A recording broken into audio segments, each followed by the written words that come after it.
right, welcome back to the podcast. So I have Kate back in the house today after a week or two off, and then Dave is on vacation.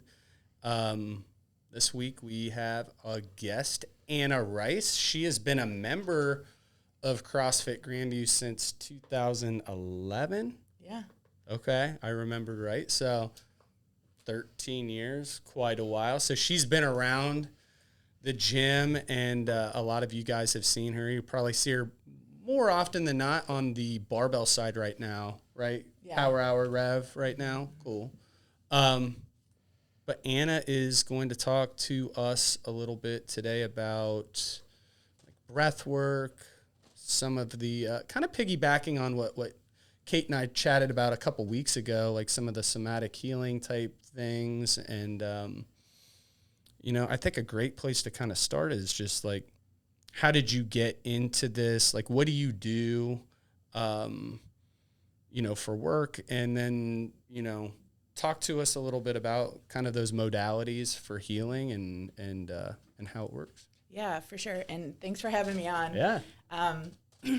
So I originally got into breath work, mindfulness, psychology, and everything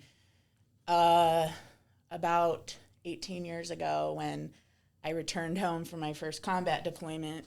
I've been in the military for over 21 years now. I should be officially retired in December, and I can't wait. Let's go. Very cool. Yeah, so that's a big deal. Yeah, it's finally over.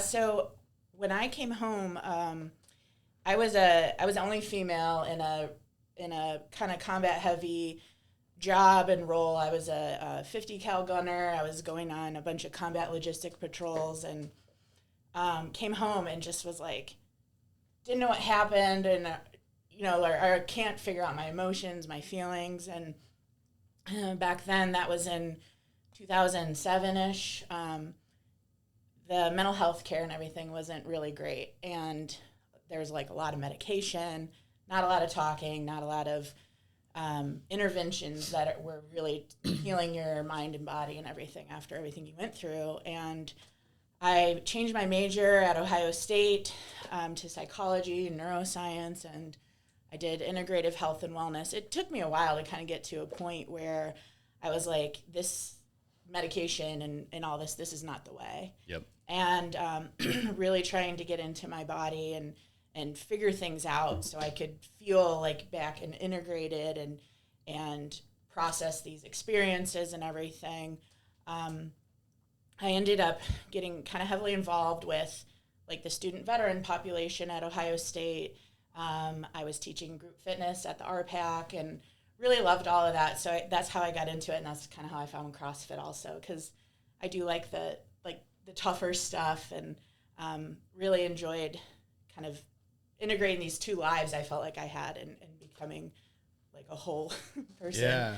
Yeah. So, and most recently, finishing my doctorate in psychology, and it's health and wellness focused, and my research is on mindfulness-based interventions for PTSD symptoms among veterans and first responders, because myself and a lot of friends were kind of failed by systems out there and have had to go out and find new ways to kind of live and feel better, feel whole, go through a lot of emotional healing and physical healing and things like that. So breath work has become a big part of all of that for me. It's a great modality, I believe, to integrate a bottom-up approach, because a lot of mental health is a top-down, where we're working on mindset, working on changing thoughts and cognitions, but learning in our body and going inward is like a fantastic way to experience, to try to understand why we feel a certain way, how we feel a certain way, and kind of release emotional suffering, because a lot of times we attach context or story to how we feel isn't always necessarily true. And when we release our story, sometimes from a feeling or emotion, we can kind of move past it, or at least process it better and let it go. That's such a good way to explain it. It is, yeah. I spent like 15 minutes trying to explain that point, and Brandon's like, okay, what are you getting at here, Kate? That's such a great way to explain it. Wow. You know, what I was thinking about when you're talking about your experience after coming back from combat, we're watching a show like based in, I think it was like 1919, and they're talking about like Peaky Blinders. Peaky Blinders, yeah. It's an it, old show, but it's good. Like captured me. And this guy's like drinking this cocktail of, like you said, it was like morphine or something to bromide, to like get these visions out of his mind. But I'm like, man, that was like in 1919. Just sip on this all day. I won't cuss, but what are we doing? Right. Like how many, I mean, this is a century later, like, and it's wild to me. That's kind of like it's kind of still like status quo where, hey, that's awful. Well, let's not think about it. And then I'm sure you had like nightmares and night terrors and like, I mean, it's invading your mind. Yeah. You've got to almost like meet it somehow head on. Well, and what's interesting about all of that, and like you're saying, like that was 100 years ago. Well, and PTSD isn't exclusive to military soldiers. Obviously, you know, any event can cause symptoms and everything. But it wasn't actually put in the DSM, which is the diagnostic and manual just for mental disorders until 1980. Oh, wow. And back in World War I, they were calling it like shell shock, and they used to call it like soldier's heart in the Civil War. Like the earliest writings of it were like in Greece, early Greece in like the 400s, I believe, when a guy went blind after seeing like his best friend die in battle. So they've always known there's these effects of it, but there's never. So it wasn't like anything physically happened to his eyes. It's just like some sort of his body responded to this deep emotional suffering. Wow. So, you know, our bodies, and I know you talked about the body keeps the score, and van der Kolk's like research is very profound because our bodies do hold on to a lot, and a lot of times, you know, there's this biopsychosocial like model where all of these aspects, these domains of our life, our biology, our psychology, and our social domains interact and interplay. And when one is kind of down or suffering, the others tend to do so as well. So when your psyche and your mental health is suffering, our bodies suffer. We become sick. We have chronic disease, or we're just not functioning completely right. So regardless of, you know, you don't have to have a lot of trauma or you know, or have gone through any experience for this to be an accurate model. Yeah. And I think that's what, at least from when I'm trying to talk to someone to be open to this type of healing, they're like, oh, well, you know, I had a great childhood but you still have, everyone has trauma within their body just from living. It's just like little scars, and some are deeper, but you know, it's almost like, you know, your hands probably callous up to certain things. Like you've gone through a lot, and then you probably callous up and have some protection where someone's had an easier life. You know, what's happened to them might still feel just as big, but they just don't have a lot of callus or protection. Or, but I think people are always like, I went to Sedona last week, and I think I said that on the podcast, but my brother, I was talking to him, and he was like, okay, Kate, I just have to ask you one more time, like, nothing happened to you, right? Like, nothing happened to you. And I'm like, no, like, he can't figure out why I want to do all this work. He's like, well, I'm your brother. I need to know if, like, something really horrible happened.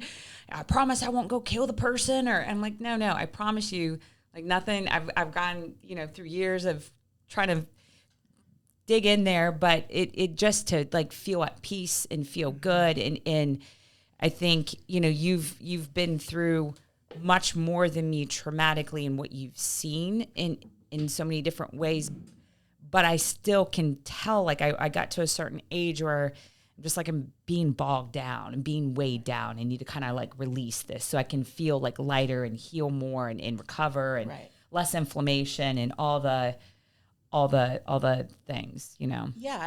And that's like so important to recognize, because modalities like breath work or meditation and other somatic healing practices, you're essentially just turning inward. A lot of times we live in our structured mind. We live with our ego kind of running the show a lot of the times. And when we don't turn inward, we're losing a lot of information. A lot of times the pathways in our body, it's kind of like predicting context. And sometimes we create context that's not necessarily true, because that's what our brain wants to do. To kind of, as a protective mechanism, in a way. And it creates a story. Your ego wants to have a story. It creates identity, personality, like, who am I? What are my preferences? Why do I behave the way I do? And we've all been around people like with super egos and everything like that. And they're probably actually pretty fragile people, because they're not in tune with like the mind of their body. Yeah. So it's like they're always trying to create a different story based on their insecurities. That's a possibility. Yeah. And the thing is like there's about all of this and psychology and diving into this, there's a lot of nuance too. And like you said, you haven't been, you're like, I haven't been through what you've been through. I haven't been through what you've been through. And like resiliency you don't just have it or you don't. You can build it. There's programs, but some people just happen to be more resilient than others. So you and I could go through the same exact thing side by side, and one of us comes out fine and the other one has trouble. Yeah. And that's just the differences and the uniqueness of like individual people. I find that really interesting in like family dynamics too. Like, and just that, because, you oftentimes, I mean, you're different people, but you're going through the same sort of experience. And again, back to like my brother, he'll talk about things that I don't remember because I didn't really think about it at all. And he'll be like all fired up. And I'm like, I have no idea what you're talking about. But, then other things will have affected me more than him, or, kind of vice versa. Can you walk us through what you do with clients, like when they come in? Yeah, for sure. Your process? Sometimes I will have a client come in and if they're just unsure about like what they want to do, I usually do breath work with them. And a lot of times breath work, if you have an intention, it's helpful, but you don't have to have an intention. If your nervous system is just really activated, just down regulating the nervous system is super important to get to a place where you can think more clearly. You can get in tune more with how you're actually feeling than being in a state of activation and stress. So the type of breath work that I do it's a physical and an emotional practice where it's for a meditative session, for example, you're going to be breathing an active breath pattern for about 26 to 45 minutes. So it usually takes an hour because we'll talk a little bit in the beginning.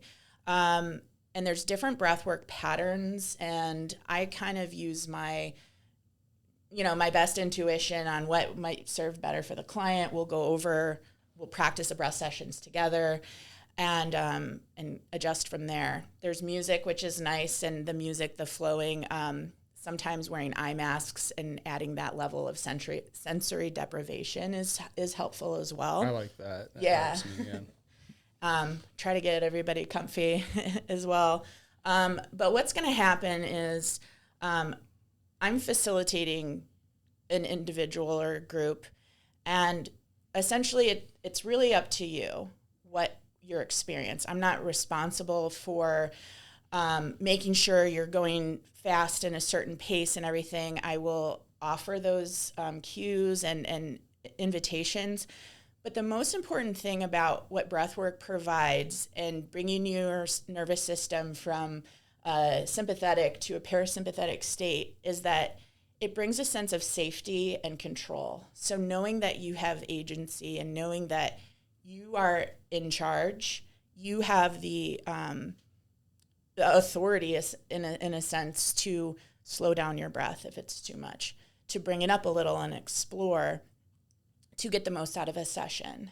So I use sometimes guided imagery or story. There's sometimes parts work, which is like inner child work, and we go over like needs and protectors and parts.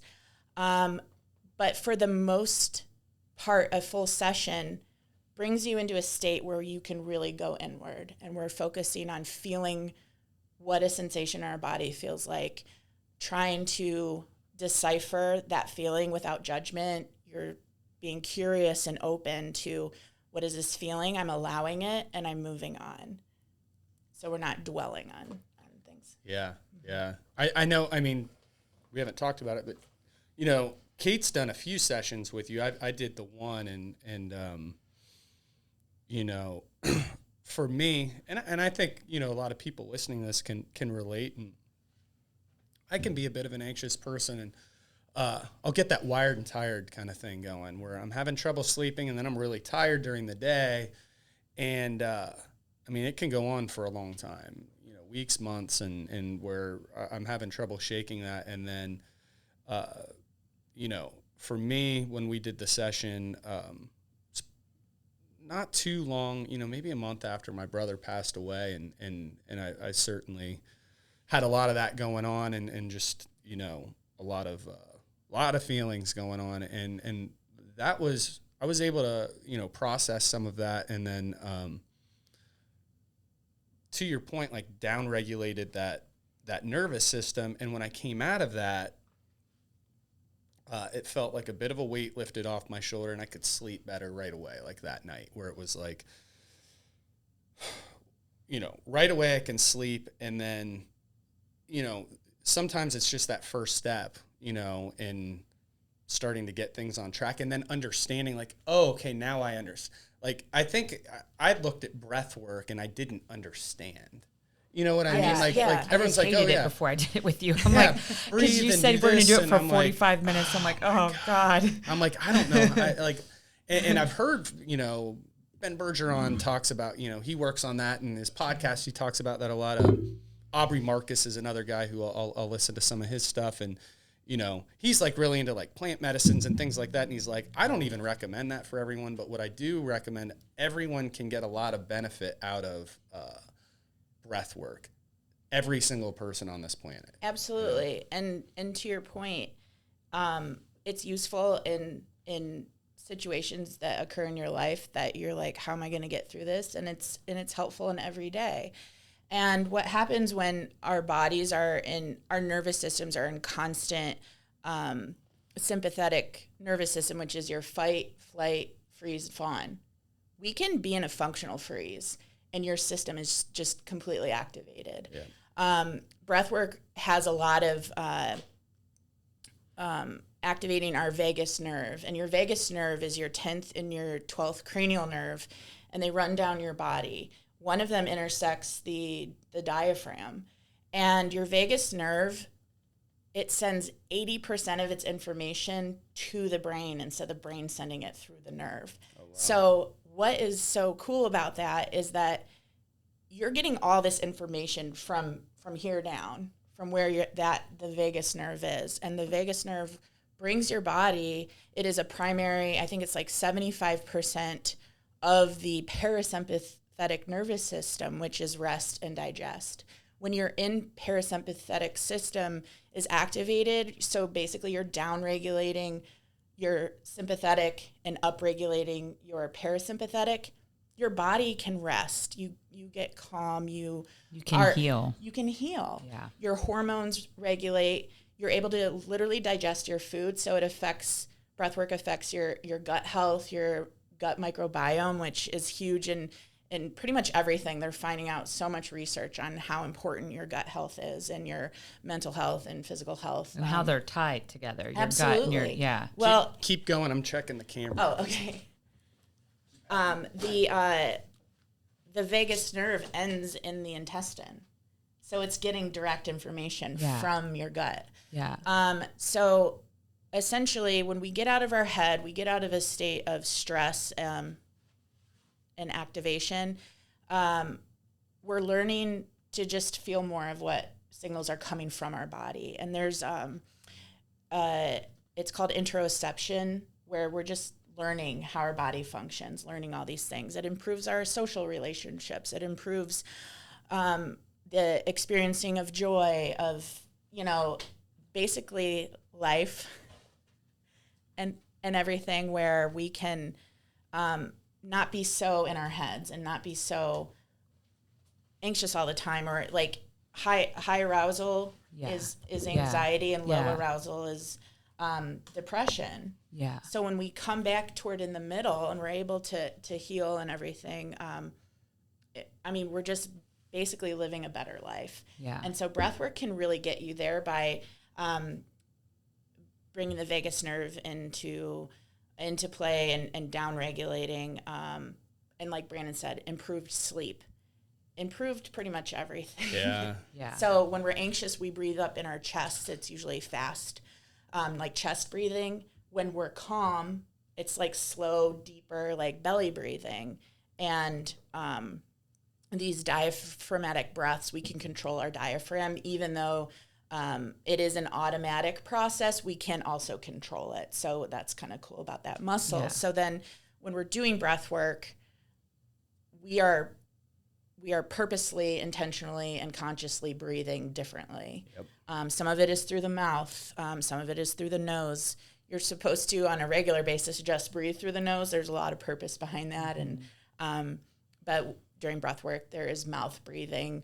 And you can learn to activate your system, and you can learn to kind of like downregulate. For our CrossFitters too, I think some people can listen to this and think, well, I want to listen to this podcast because I want to like learn how to build muscles and things like that.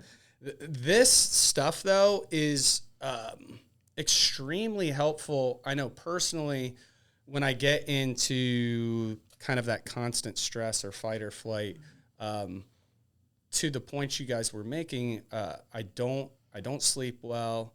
I'm not digesting food as well. I'm not recovering nearly as well, and I'm oftentimes in a bit of a state of like some chronic pain. And then when I'm able to, so it's like you can eat well, you can try to sleep, you can try to do all these I'm things. I'm hitting the workouts, I'm doing all these things. Your body's not responding, and that's what I've started. The workouts aren't working with clients and in myself too. Where like you need some other sort of support. Where it's just so valuable. Right, and you're putting all this effort into this and like getting everything right, and you're frustrated. You're like, what's not happening? Yeah. Well, you're not giving your body the opportunity to rest, digest, and repair. Yep. And there's a lot of really cool research, and it's kind of, I've noticed it more on like Instagram, because it's probably my algorithm on my like business page. Everyone's like, do breath work after you work out. And yeah, absolutely. Why? Only even a couple minutes. You don't have to do a long meditative session to get any benefits from it. You can sit down after you've just done a hard workout. Anybody, whatever, power hour, rev, L1, L2, all levels, your body just activated. Yep. You're bringing stress on your body, good stress, but you're bringing stress. So we're going to need to downregulate again to get into the state where you can reap all those benefits from that workout. And just sitting down, closing your eyes, having a little bit of awareness and controlling your breathing, deep breathing, is super powerful. Yeah. Especially if you're a nighttime, you work out at nighttime, you're going to digest your food better, you're going to sleep better, and you're going to bring your body into a state where it can actively recover. But also, if you're a morning person, it can prepare you for your day. It can help you deal with people at work. Your energy is going to be different, and you're going to be more responsive. It affects the brain waves. You're kind of decreasing your theta brain waves and coming more into alpha waves, where your decision making, your creativity, everything is activated. And so you want to learn how to continually downregulate your nervous system into a parasympathetic state, because you're just going to function better. Yeah. And then you're also going to get more out of all of your efforts in the gym. And yeah. And I think where, you made a point about like hormone regulation, because I think what I've noticed, at least here, like in the Midwest, people have wrapped their heads around getting like blood work done, which I don't think is wrong. But I went through this battle like at Lifetime. They found LabCorp and the blood test, and it was a great way for them to make money. So then we all had to sell it. But my big argument was, hey, if I get this person eating right, sleeping right, drinking water, just like basics, let's do that for a couple of months. And rather than selling them a package for $1,000, they could probably get some basic blood work from their doctor and then not start taking hormones or tons of supplements and spending more money on fixing their body, which could be fixed naturally. Yeah. And so, it kind of like what you're talking about, like coming back from combat and being medicated, even though it might be like more natural because our body produces this hormone, when you put in a foreign hormone, it still is going to affect everything else or your ability to make that hormone. So, if you feel off, I would really encourage everyone that's listening to try these practices before you go get this blood work done. Do it for a couple months. See what you can just kind of get back in working order through meditation, breath work.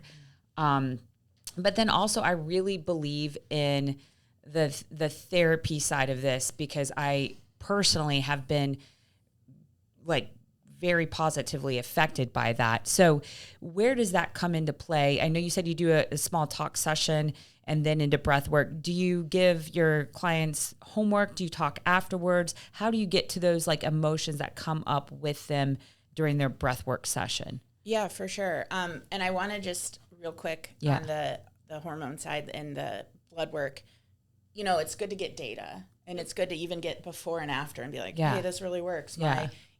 These levels are better. Your cholesterol, your HRV, your blood, your heart rate and everything can really help. And cortisol is a huge factor. Yep. Cortisol is always up when you're activated, and we can slow that cortisol drip that some of us have. Yeah.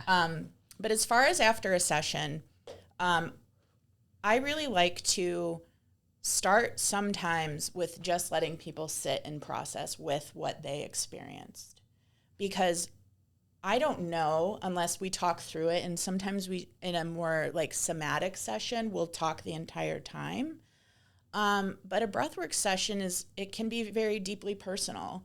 And then if people want to talk afterwards, absolutely. And we can discuss how we feel and like, okay, where do we go from here? But what the intention a lot of times is that moving inward and learning about ourselves. And I can't experience that with you. I can only offer you and guide you through that experience. That we're learning why we feel certain ways or experiencing, hey, this feels different, and disconnecting. So what we're doing is offering a tool, a practice, to get people to understand themselves more on a subconscious level. Once a session is over, journaling is super effective, pretty much immediately. Sometimes like a word will come up in your mind, or you're going through, there's a lot of activity going on when you're laying down and breathing. And when you come up, you're like, and sometimes I'll shoot up and I'm like, oh my gosh, I need to write this down. Or I remembered this and I hadn't thought of that in years. Or, there's a lot that can surface. The talking through it can be very helpful. I only offer it if they want to. I'm not like, let's get into it, because sometimes you just really need to internally digest your experience and then maybe come back to it another time. So sometimes I'll follow up with another session and we talk more about what happened before and where then we want to go deeper. Because when you're out of your structured mind, it kind of takes a little bit of time to process all of that together. No, that makes sense. Yes, absolutely. And so I think, people might just wonder like, okay, if I decide I want to go to see you, what to expect. So you usually do like a breath work session first to just kind of build that like connection. And then would you move into like somatic work if they're coming back? Like, yeah. And sometimes we can do like a half session of half talk, half breath work. So I like to talk beforehand too, to really get a good sense of what is happening, what's going on in your life, what's, even if you're confused, like, I don't know why I keep feeling like this. I don't know, like I keep struggling with XYZ. All right, let's get in the body. Let's feel it out. Okay. Let's see what comes up. And if nothing does, we can continue to talk through it, or we can move into somatic work. Okay. And so so sorry, just to clarify. So when you're talking to them, that's more like the somatic work, and then you might switch over to like just the breath work to allow them to kind of process. Yeah, it can. I mean, breath work is technically a somatic practice. Yeah. Just because it has to do with the body, instead of like cognitive behavioral therapy is more in the mind. Yeah. So yeah, you know, I don't necessarily always integrate the two or like move from one to the other. I might blend them a little bit. Okay. Yeah. And then if something's coming up, or like I'm offering cueing, and I can ask if they want to speak during it. And sometimes you're just kind of on a different level. You might be more in like your emotional body, and you don't want to talk. Yeah. So, yeah. And there's sometimes coming out of it can be confusing also, where you're like, I don't know how to process what I just felt. And you just sit with it. But what's happening is your body is learning. Your body is learning how to send different signals, and it's sending a different story to your brain, to your structured mind. And you're slowly rewiring. You're slowly learning to remove this context from this feeling. You're learning safety within your body. And a lot of times people may avoid to go inward because it's scary. It's not necessarily easy work to really go inward and you know, be honest and learn and everything about how you feel. But it's very important, because on the other side of it is just way more freedom, way more, you know, liberation from all of the emotional suffering or the dissociation. What I'm really seeing is whether it's coaches or athletes, after about 35, you start to see them talk about these sort of practices more and more often. Because I think, like we were talking about before, things start to build up and you start to have some trouble down regulating that nervous system, because responsibilities are oftentimes higher with careers, kids. And then if people are trying to maintain, like, you know, when you're 25, even 30, oftentimes, like, you know, maybe you're single, you have your own apartment, you can put everything you've got into, like, you know, maybe your work and training, and then you've got 5 hours to watch Netflix and relax and kind of offload everything.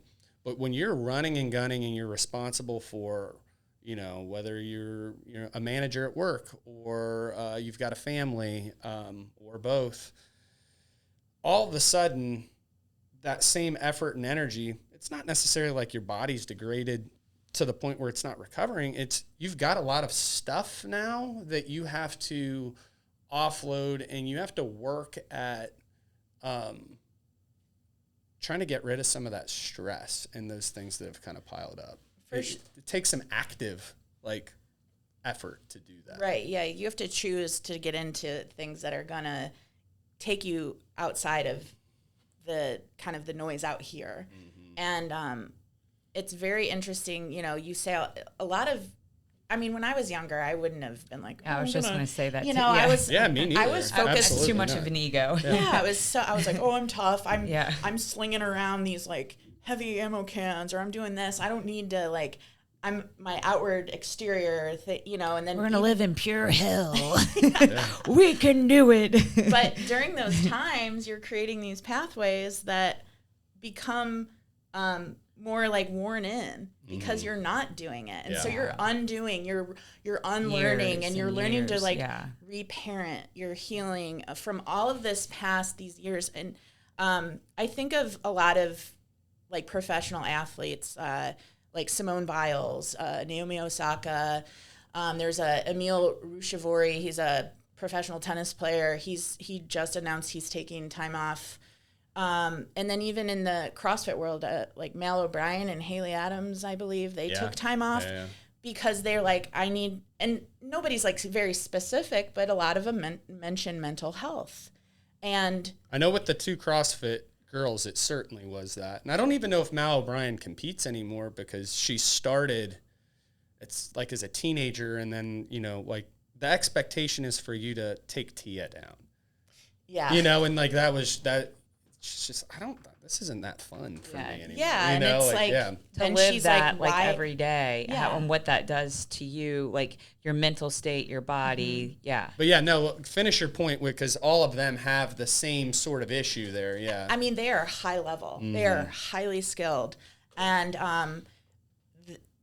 at their level, and even at my level, which is crazy different, we all need to learn in our life, in our job, in our training, that there's more, and that there are things that we can avoid, but learning how to disconnect from stress, like you said, watch some Netflix or like go out, is not necessarily healing it. Yes, just because exactly. you just kind of put stress to the side.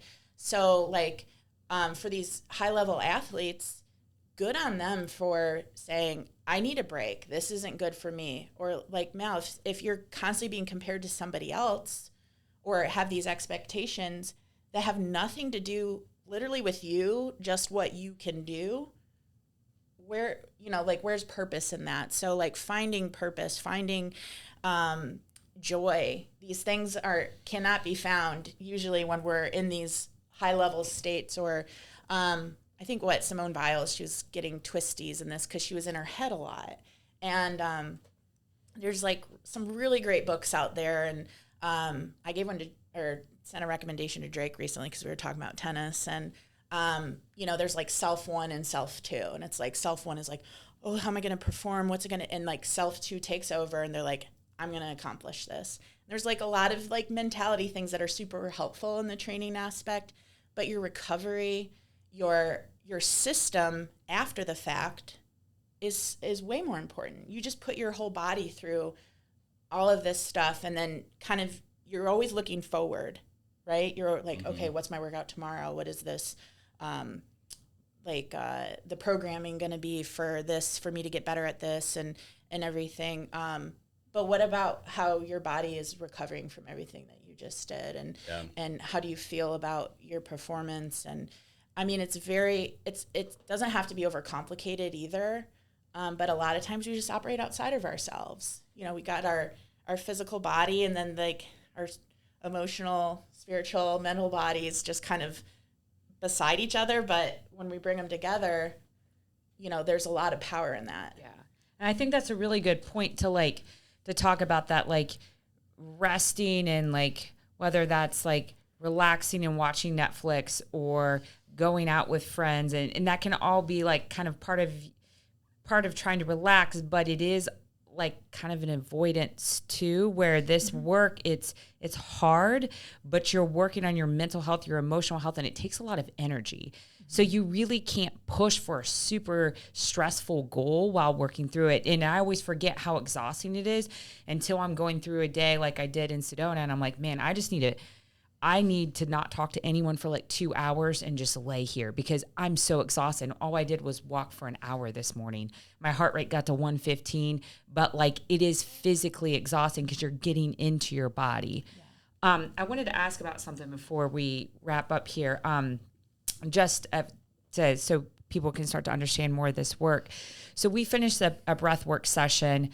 And I always talk a lot afterwards, and you're like, Kate, you could really use some inner child work, and that's very true. What does that look like? What is this inner child work? Inner child work is identifying parts of you that are protecting needs that were unmet when you were younger. And I struggled initially with inner child work because I'm like, I had a wonderful family. I had an amazing childhood. I grew up on this awesome farm. My parents are lovely people. I have awesome siblings. I was like, I don't need any inner child work. It doesn't have to do with your parents per se.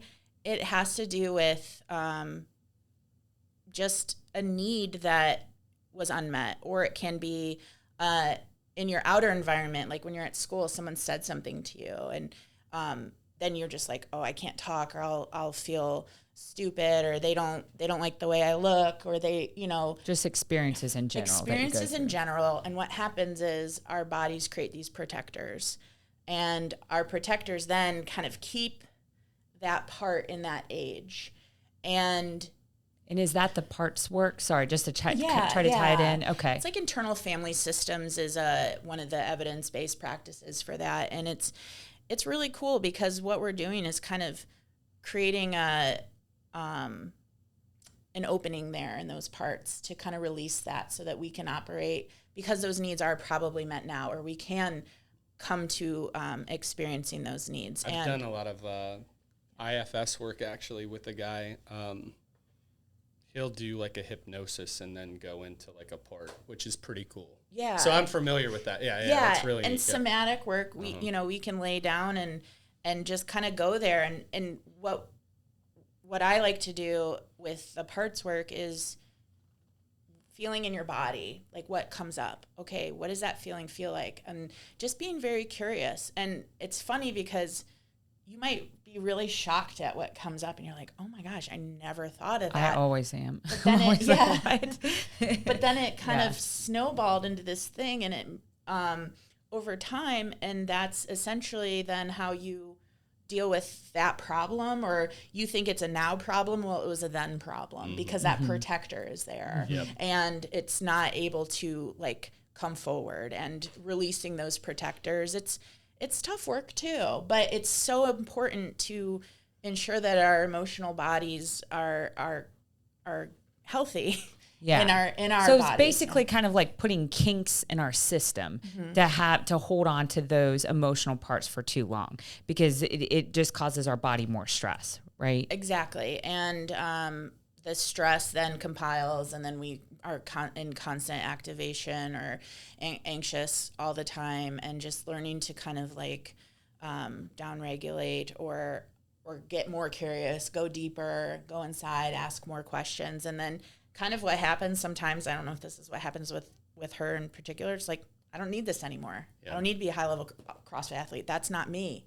I learned that isn't for me.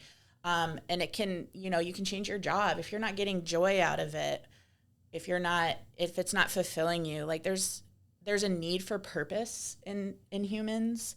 And there's a lot to be said about finding that and being happy instead of being like just running this course because you got the job and it makes good money. I mean, there's a lot of importance to that. And there's like a duality of, okay, yeah, I do need to take care of my family. I need to pay for, pay my bills, and this is my lifestyle or whatever. But then there's this, well, is it serving me the way that I need it to? Do you need all of this in your lifestyle? And like you said, I took a walk the other day instead of doing training, and like skipping a day of training is not the end of the world.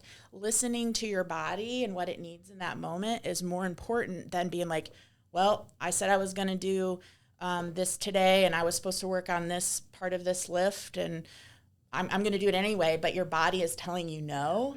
Yeah. It's not going to benefit you. Yeah. You can go through the motions, but it's not going to come out on the other end. And I start to, just to kind of parlay off that, I start to understand now, okay, you can push yourself and do this today, but what's going to happen, it might be next week, it might be 2 weeks, that's going to result in 3 to 5 days of your training being affected, because your body's going to hold on to that stress of you forcing it, and it's going to take way more time on the other side. And sometimes that's the only way that I'll honor my body, just like, hey, you've done this before, you've pushed through this, you can, you're tough. Yeah. But the repercussions of this is not worth it. Right. Like if you're working out on an injury and your doctor's like, you need to literally rest this, you might feel good and be like, I want to work out, but should you? Yeah. And so there's this window of tolerance essentially, and you can apply this in different aspects of your life where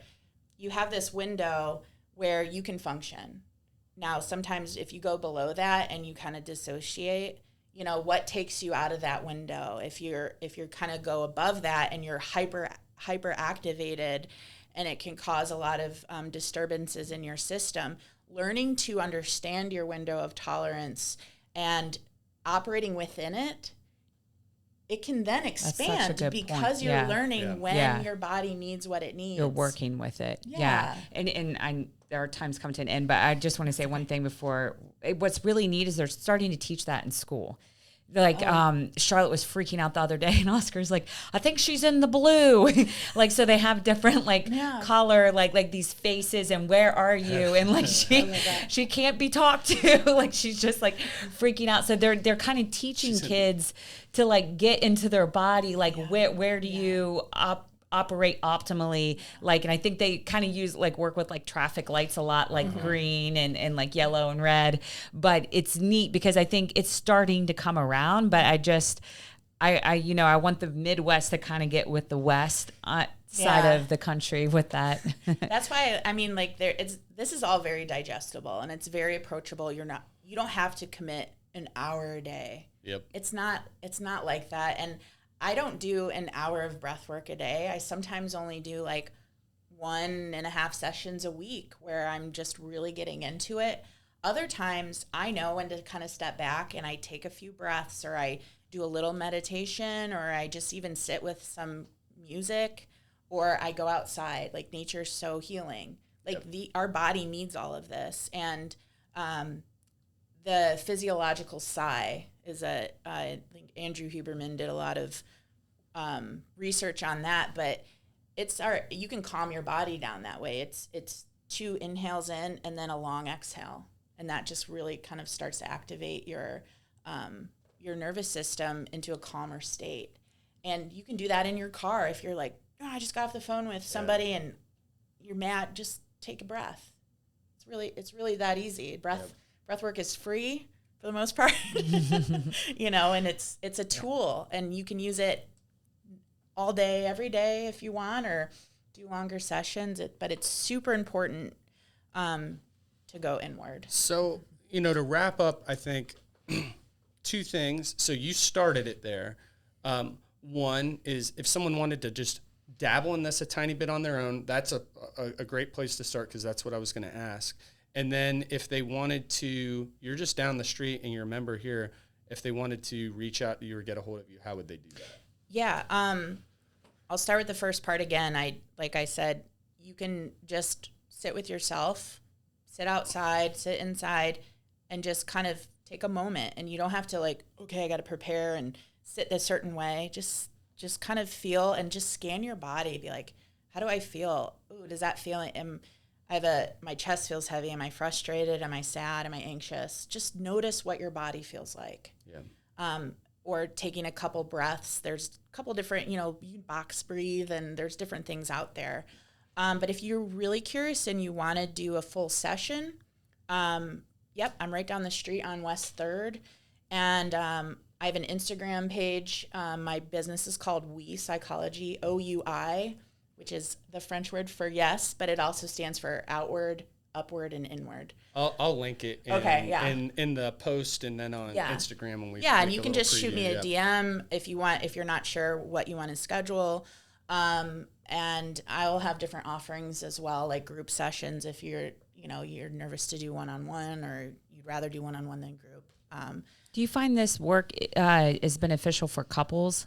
Yeah, okay. For sure. Yeah, I've had that question a lot, like in couple therapy, and it's something I keep forgetting to ask you, like, personally, but because most of the people that walk through my door, there's some dynamic with someone that might be affecting them from getting help personally too. So I think it could be beneficial. Yeah, I just got back from San Diego and was at a level 2 kind of training, advanced retreat, and we did a lot of like looking in people's eyes, and you kind of realize, like, I'm not married, but I'm like, man, I don't really stare into people's eyes, and I wonder how often, like, married couples do. But really looking into a person, for the most part, having self-compassion and compassion for others is a really great way to operate, because then we're just really bringing it down to a level where we're internal. Yeah. But yeah, I think that could, it is very helpful for couples. I've breathed couples before, and it can be very healing too. And then you also are going through an experience separately but together. Yeah. That's Like great. connecting and cool. Well, thank you. All right. All right, guys. We'll catch you next time.